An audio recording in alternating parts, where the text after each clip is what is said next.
بسم اللہ الرحمن الرحیم سورۃ فاطر الحمد للہ فاطر السماوات والارض جاعل الملائکۃ رسلا اولی اجنحۃ مثنى وثلاث ورباع یزید فی الخلق ما یشاء ان اللہ علی کل شیء قدیر۔ تعریف اللہ ہی کے لیے ہے جو آسمان اور زمین کا بنانے والا اور فرشتوں کو پیغام رساں مقرر کرنے والا ہے۔ ایسے فرشتے جن کے 2 اور 3 اور 4 بازو ہیں، وہ اپنی مخلوق کی ساخت میں جیسا چاہتا ہے اضافہ کرتا ہے۔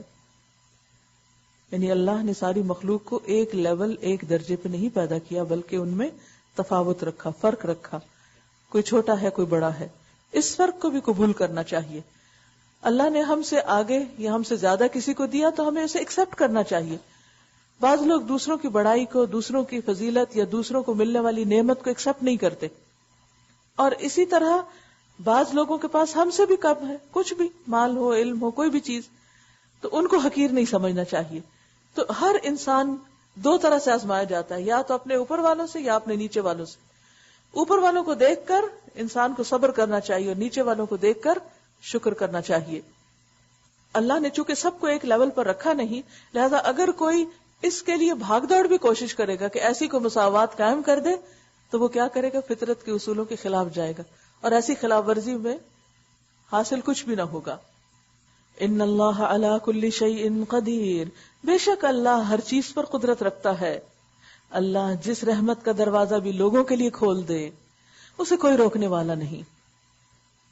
اس لیے انسان اللہ سے اس کی رحمت اور فضل مانگے کہ اگر اس نے رحمتیں کر دی تو کوئی اس کو روک نہیں سکتا، کوئی پابندی نہیں لگا سکتا، کوئی رکاوٹ نہیں ڈال سکتا، کیونکہ اللہ کی طرف سے کھل گیا۔ اور جسے وہ بند کر دے اسے اللہ کے بعد پھر کوئی دوسرا کھولنے والا نہیں۔ اگر وہاں سے اذن نہیں آیا، بلاوا نہیں آیا کسی چیز کا، تو وہ چیز ملنے والی نہیں۔ وہ زبردست اور حکیم ہے۔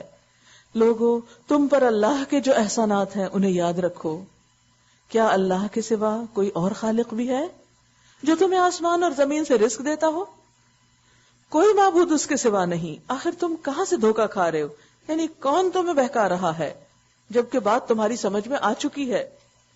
اب اگر اے نبی یہ لوگ تمہیں جھٹلاتے ہیں تو یہ کوئی نئی بات نہیں ہے۔ تم سے پہلے بھی بہت سے رسول جھٹلائے جا چکے ہیں، اور سارے معاملات آخر کار اللہ ہی کی طرف رجوع ہونے والے ہیں۔ لوگو، اللہ کا وعدہ یقیناً برحق ہے، لہذا دنیا کی زندگی تمہیں دھوکے میں نہ ڈالے۔ کیا ہے دھوکہ دنیا کی زندگی کا؟ کہ زندگی بس یہی زندگی ہے، جینا ہے تو یہی جینا ہے، یہی موج میلہ ہے، آگے تو پتہ نہیں کیا لکھا ہے بھی یا نہیں۔ در حقیقت شیطان تمہارا دشمن ہے، اس لیے تم بھی اسے اپنا دشمن ہی سمجھو، کیونکہ جو دشمن کو دوست سمجھے گا وہ دھوکہ کھا جائے گا۔ وہ تو اپنے پیروں کو اپنی راہ پر اس لیے بلا رہا ہے تاکہ وہ دوزخیوں میں شامل ہو جائیں۔ جو لوگ کفر کریں گے ان کے لیے سخت عذاب ہے، اور جو ایمان لائیں گے اور نیک عمل کریں گے ان کے لیے مغفرت اور بڑا اجر ہے۔ افمن زین لہ سوء عملہ فرآہ حسنا، بھلا کچھ ٹھکانہ ہے اس شخص کی گمراہی کا جس کے لیے اس کا برا عمل خوشنما بنا دیا گیا ہو؟ یعنی غلط کام کر رہا اور اس پر وہ تعویلوں کا غلاف چڑھا کے انہیں اپنے لیے جسٹیفائی کر رہا ہو۔ حقیقت یہ ہے کہ اللہ جسے چاہتا ہے گمراہی میں ڈال دیتا ہے اور جسے چاہتا ہے راہ راست دکھا دیتا ہے۔ بس اے نبی صلی اللہ علیہ وسلم، خواہ مخواہ تمہاری جان ان لوگوں کی خاطر غم اور افسوس میں نہ گھلے۔ یہ جو کچھ کر رہے ہیں اللہ اس کو خوب جانتا ہے۔ وہ اللہ ہی تو ہے جو ہواؤں کو بھیجتا ہے، پھر وہ بادل اٹھاتی ہیں، پھر ہم اسے ایک اجاڑ علاقے کی طرف لے جاتے ہیں، اور اسی زمین کو جلا اٹھاتے ہیں جو مری پڑی تھی۔ مرے ہوئے انسانوں کا جی اٹھنا بھی اسی طرح ہوگا۔ یعنی اللہ تعالیٰ کتنے خوبصورت طریقے سے روزمرہ کی مثالوں کے ساتھ آخرت پر ایمان کو پختہ کر رہے ہیں اور بات سمجھا رہے ہیں کہ تم دیکھتے ہو بارش پڑتی ہے تو زمین جاگ اٹھتی ہے، جی دیکھتے ہیں۔ کون بھیجتا ہے بارش؟ کس کی ہے زمین؟ تو کیا ہم اس کے نہیں ہیں؟ ہمیں بھی اس نے بنایا۔ اگر پودے اگ سکتے تو انسان کیوں نہیں دوبارہ اگ سکتے زمین سے؟ ان اللہ علیم بما یصنعون من کان یرید العزت فللہ العزت جمیعا، جو کوئی عزت چاہتا ہو اسے معلوم ہونا چاہیے کہ عزت ساری کی ساری اللہ کی ہے. کیونکہ بعض اوقات انسان صرف عزت کے پیچھے دوڑتے دوڑتے عزت برباد کر بیٹھتا ہے اور وہ ہاتھ نہیں آتی. اور عزت کے پیچھے دوڑنے کا مطلب کیا ہے کہ انسان اللہ کی نافرمانی کر کے، اللہ کے احکام کی خلاف ورزی کر کے دنیا میں اپنا نام پیدا کر لے. اس میں یہ بات بھی ہے کہ بعض اوقات آپ نے دیکھا کہ لوگ آپ کے پیچھے پڑ جاتے ہیں اور آپ سمجھتے ہیں کہ یہ اب ہمارا نقصان کر دیں گے اور ہم کو بدنام کر دیں گے. بدنامی کا کتنا ڈر ہوتا ہے. ایسے موقع پر بھی انسان کو مطمئن رہنا چاہیے. انسان کیا سوچے کہ عزت میری نہیں، عزت تو اللہ کی ہے، میں تو ایک حقیر سا بندہ ہوں. اس کے ہاں جو چیز اوپر چڑھتی ہے وہ صرف پاکیزہ قول ہے. الیہ یصعد الکلم الطیب، اللہ کی تسبیح، تلاوت، ذکر، امر بالمعروف نہی عن المنکر، یہ سب الکلم الطیب ہے، صاف ستھرے کلمات.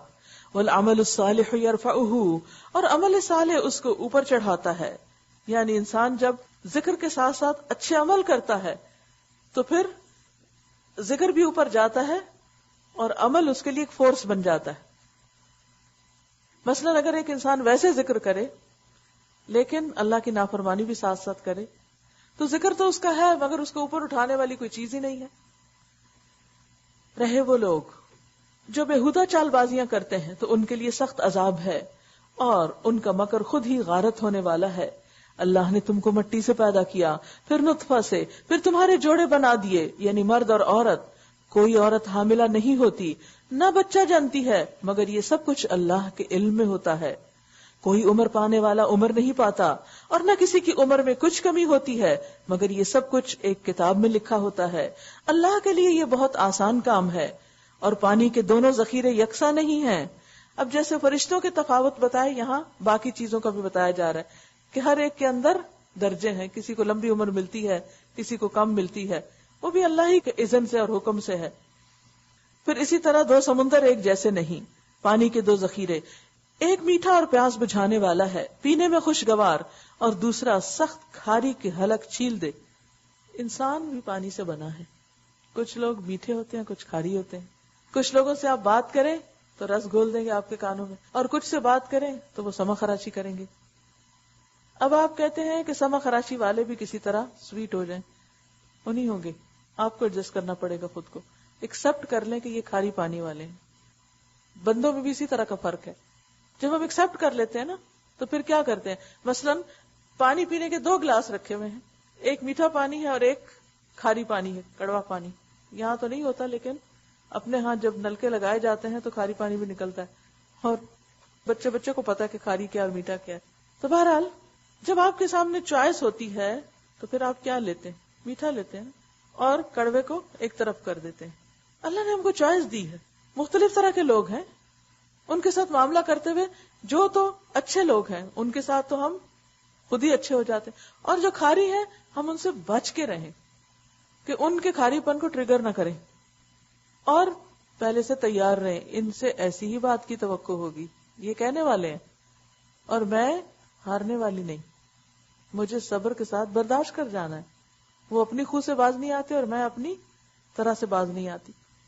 کیونکہ اگر یہ کھاری پانی نہ ہوتا حلق چھیلنے والا تو میٹھے کا ایک تو مزہ کیا، یعنی کہ فرق کیسے پتا چلتا اور ہمیں عبرت کہاں سے ہوتی، سبق کہاں سے سیکھتے.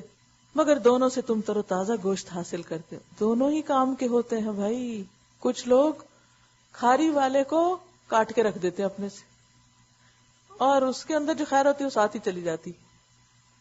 کھاری کو بھی ایکسپٹ کرو کیونکہ اللہ تعالیٰ فرماتے ہیں دونوں سے تم تر و تازہ گوشت حاصل کرتے ہو. کس چیز کی طرف اشارہ کیا جا رہا ہے؟ دونوں ہی فائدہ مند ہیں. پہننے کے لیے زینت کا سامان نکالتے ہو، دونوں سے ہی زیورات نکلتے ہیں تمہارے، اور اسی پانی میں تم دیکھتے ہو کہ کشتیاں اس کا سینہ چیرتی چلی جا رہی ہیں تاکہ تم اس کا فضل تلاش کرو. سفر کے کام بھی آتے ہیں، زینت بھی ملتی ہے، سفر بھی آسان ہوتا ہے اور کھانے پینے کو بھی ملتا ہے، اور اس کے شکر گزار بنو. لہذا الحمدللہ علی کل حال. لقمان حکیم سے کسی نے پوچھا حکمت کہاں سے سیکھی تو اس نے کہا احمقوں سے. بعض اوقات ہم جسٹیفائی کرتے ہیں چونکہ ہمارے آس پاس سب بہت اونچا بولتے ہیں، اونچے والیوں میں، لہٰذا ہم نے بھی ایسے ہی سیکھ لیا. آپ دوسرا بھی تو سیکھ سکتے تھے کہ اگر یہ اونچا بولتے ہیں، چیختے چلاتے ہیں اور اچھا نہیں لگتا تو مجھے نہیں بولنا، مجھے وہ نہیں کرنا جو پسندیدہ نہیں. تو جب کھاری لوگ مشکلات کا شکار ہوتے ہیں، پرابلم فیس کرتے ہیں، تو ان سے دیکھ کے عبرت پکڑیے کہ ہم کو ایسا رویہ اختیار نہیں کرنا.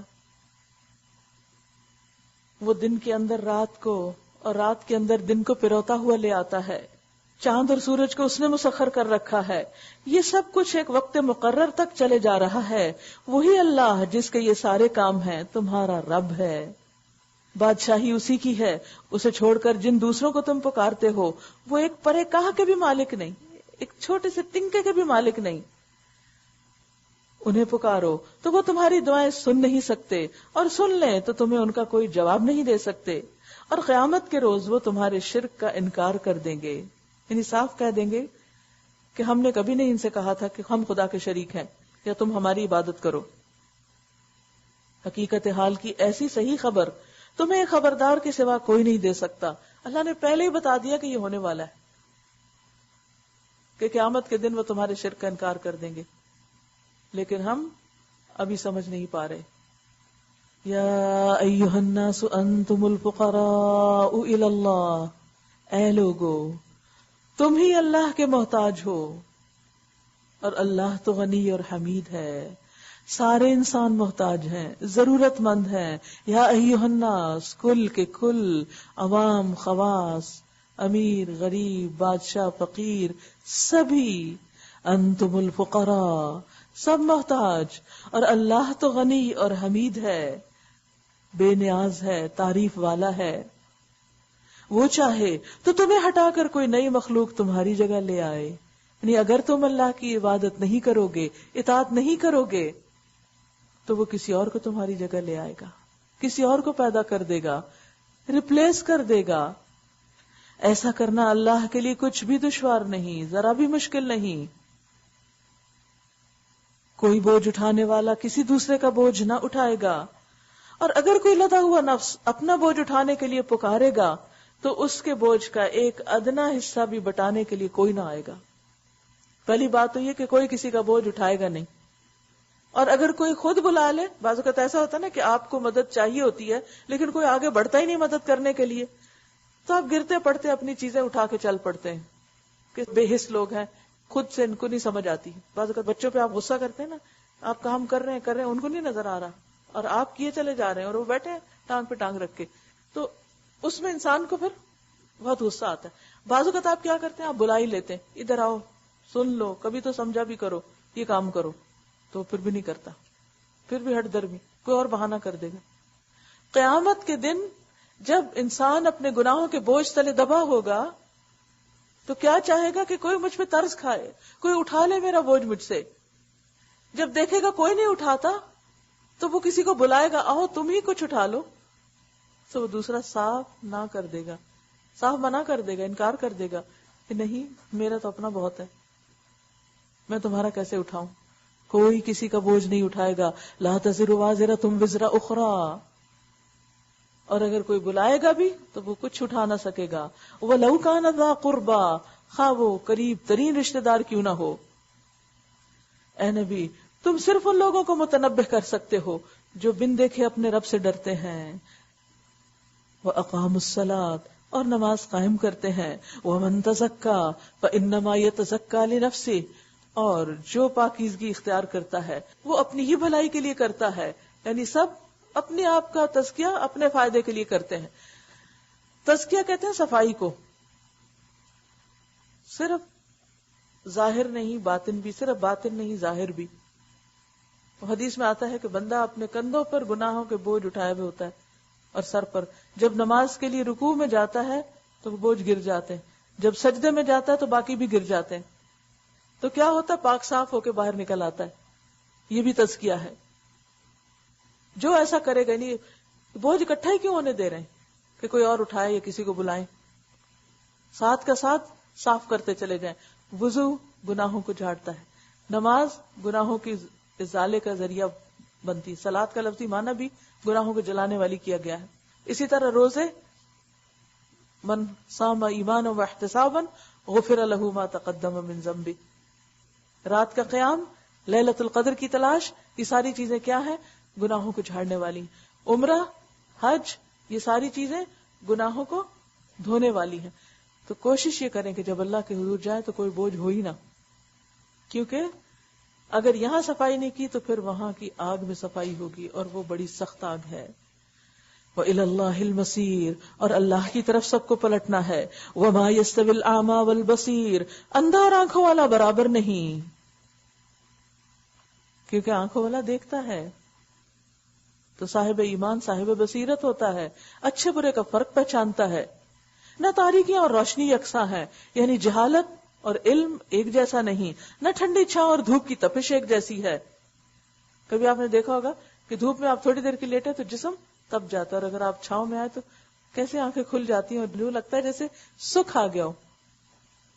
تو اسی طرح اچھے اور برے کام اور ان کا انجام بھی برابر نہیں، اور نہ زندے اور مردے مساوی ہیں. زندہ کون ہے؟ جس کا دل زندہ ہے.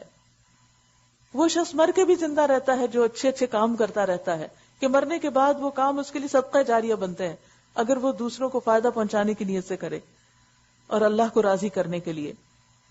اور مردہ کون ہے؟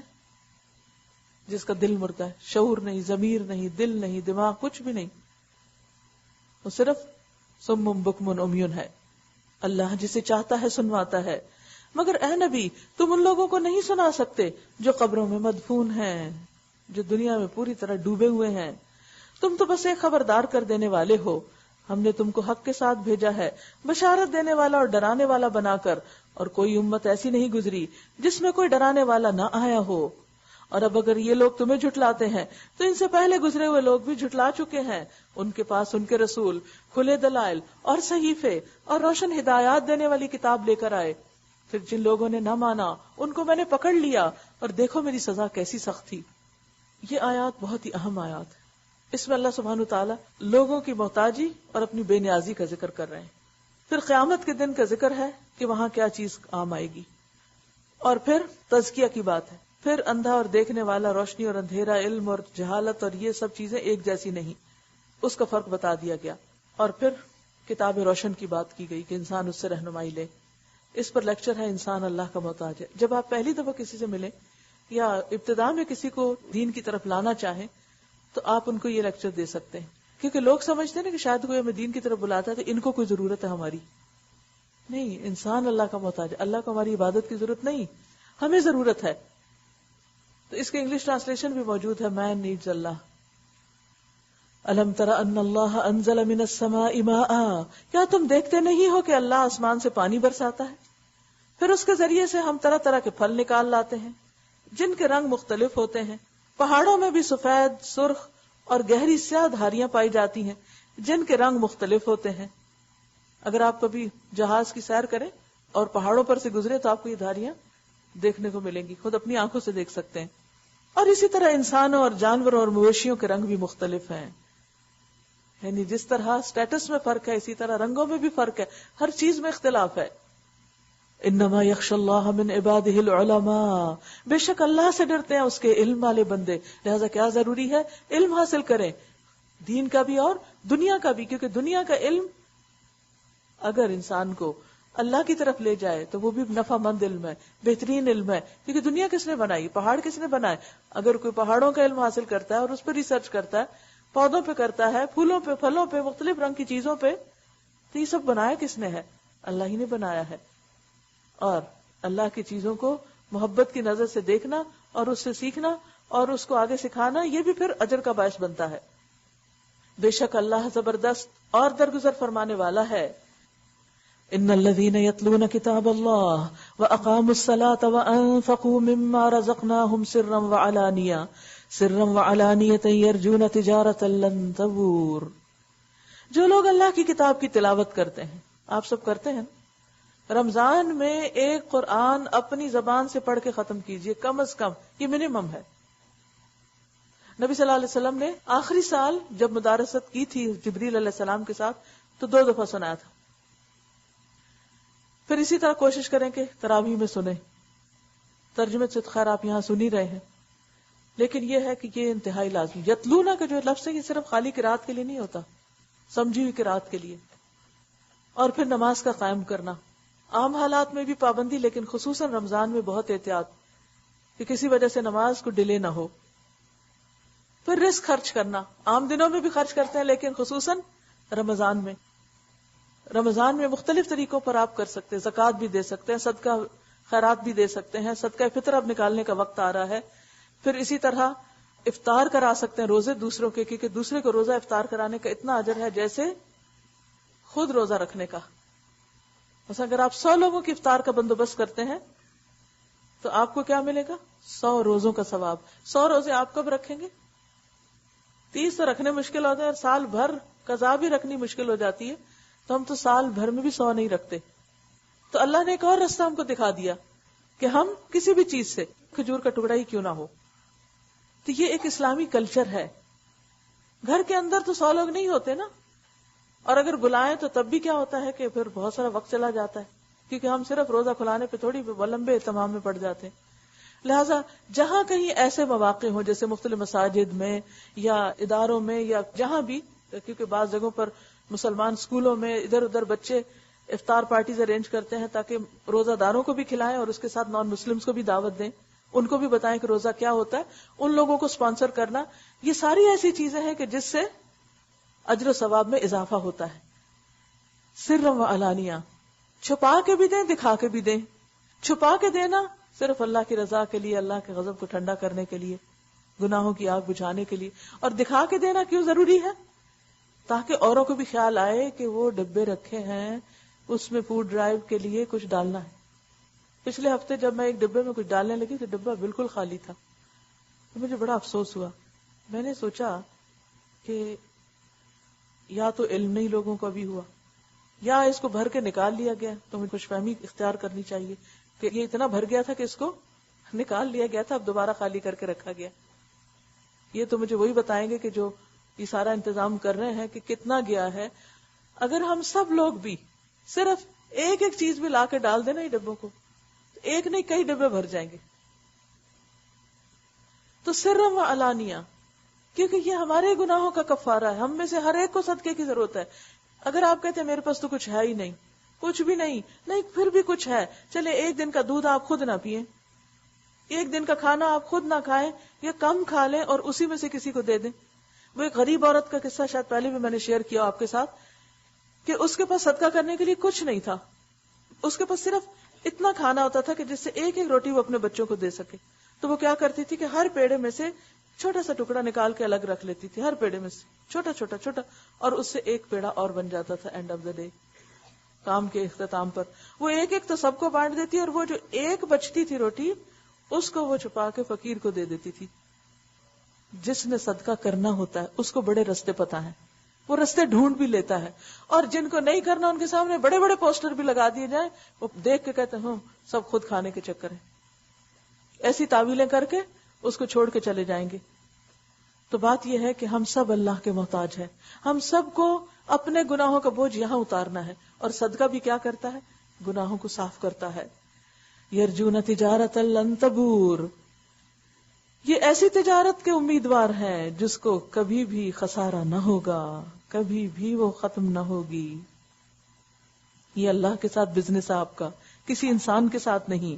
انہیں ان کے اجر پورے پورے دے دیے جائیں گے۔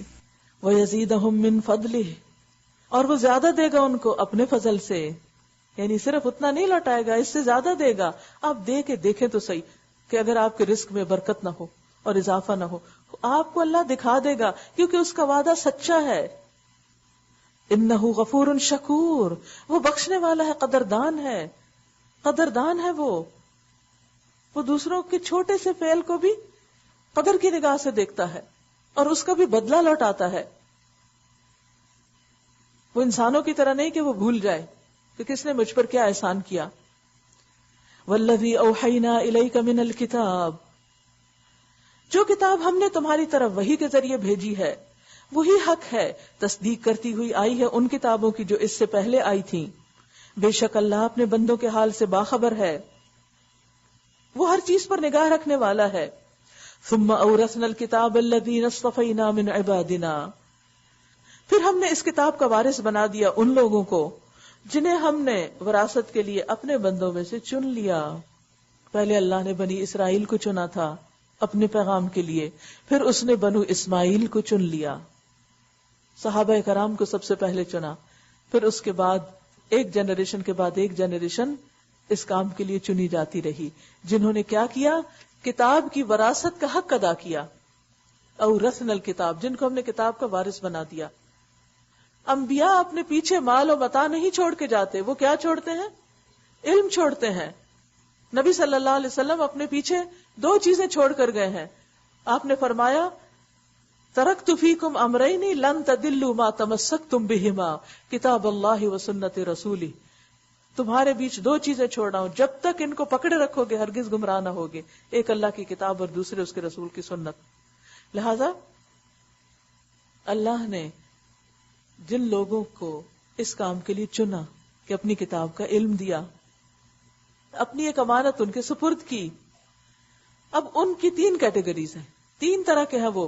وَمِنْهُمْ ظَالِمٌ لِنَفْسِهِ، ان میں سے کچھ تو اپنے نفس پہ ظلم کرنے والے ہیں، یعنی انہوں نے یا تو انکار کر دیا اس کا، یا پھر فرائض میں کوتاہی کی، محرمات کا ارتکاب کیا اور نیک کام نہ کیے، کیونکہ ظالم ہوتا ہے حق میں کمی کرنے والا، جو کرنا چاہیے تھا وہ نہیں کیا۔ وَمِنْهُمْ مُقْتَصِدٌ، اور ان میں سے کچھ درمیانی چال چلتے ہیں، بس تھوڑا بہت جو آسان ہوا کر لیا۔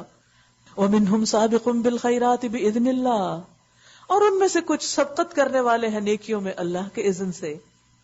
سوچئے آپ کون سے گروہ میں ہیں؟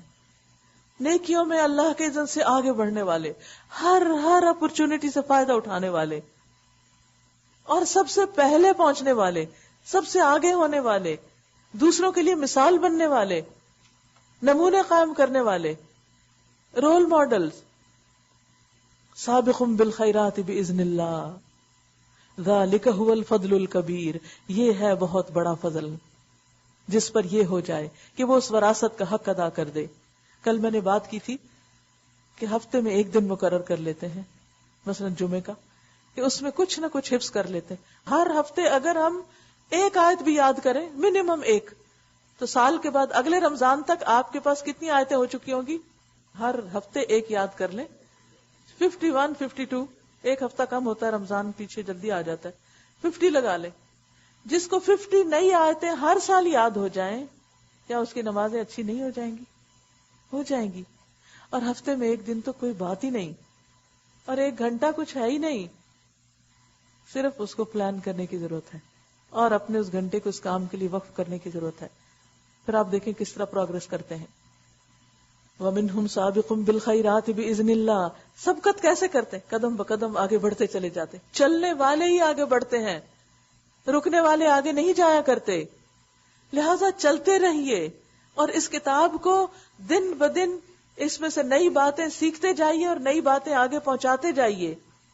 ایسے لوگوں کا ٹھکانہ کیا ہوگا؟ جنات عدن، عدن کے باغات، یدخلونہا، جس میں وہ داخل ہوں گے۔ اب آپ دیکھیے جہاں تک آگے پہنچانے کی بات ہے، اب مثلا نیا تعلیم القرآن کا کورس آ رہا ہے، میں یہ دیکھتی ہوں یہ فلائر میرے میز پہ تو پڑا ہوتا ہے، مگر وہ سافٹ بورڈ لگا وہاں کوئی فلائر نہیں ہے۔ یہ ایک چھوٹی سی کوشش ہو سکتی ہے کہ جو پن کے ساتھ وہاں لگا دیں گے، جو بھی پڑھے گا وہ دیکھے گا اچھا یہ شروع ہو رہا ہے تو کیا کرے گا؟ کسی اور کو بتا دے گا۔ ایک شخص آپ کی وجہ سے آگے آ گیا، قرآن پڑھ گیا، اور اگر وہ اللہ تعالیٰ سے کنیکٹ ہو گیا تو اس کا فائدہ کیا ہوگا؟ کس کو پہنچے گا؟ صرف اسی کو؟ کچھ آپ کو بھی ملے گا؟ کیا ملے گا؟ کیا ملے گا؟ صدقہ جاریہ، جتنا ان کو ملے گا آپ کو بھی ساتھ ساتھ ملے گا۔ یہ کسی نے اپنے کمنٹ لکھے تھے کہ I started crying in today's Taraweeh prayer on hearing the blessings of Allah on us through the various aspects of creation۔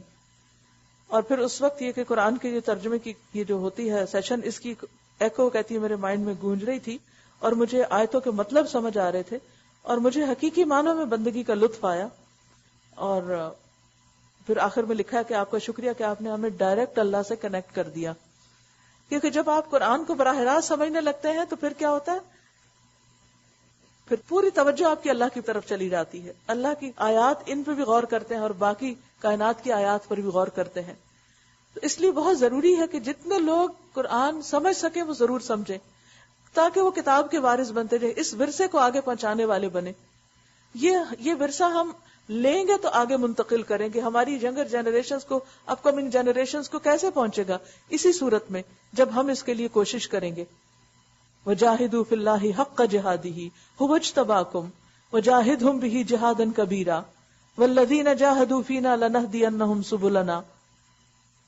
اور یہ صرف اتنی سی کوشش بھی ہو سکتی ہے نا کہ ایک کاغذ کسی گروسری اسٹور پہ لے جائیں، وہاں لگا دیں، وہاں ان کے پاس رکھ دیں، کہیں لگا دیں، کسی کو پکڑا دیں، کہیں تراویح پڑھنے جاتے ہیں وہاں دے دیں. ایک کاغذ ہی ہے نا، کیا مشکل ہے؟ لوگ اپنی بزنس کی اتنی پروموشنز کر رہے ہوتے ہیں. تو بات یہ ہے کہ جو اس کتاب کے خادم ہوں گے اور اس کے لیے اپنی جان لڑائیں گے وہ آخرت میں بڑی جزا پائیں گے.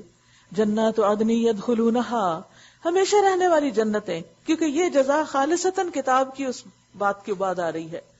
جن میں یہ لوگ داخل ہوں گے وہاں انہیں سونے کے کنگنوں اور موتیوں سے آراستہ کیا جائے گا، وہاں ان کا لباس ریشم کا ہوگا، اور وہ کہیں گے شکر ہے اس خدا کا جس نے ہم سے غم دور کر دیا.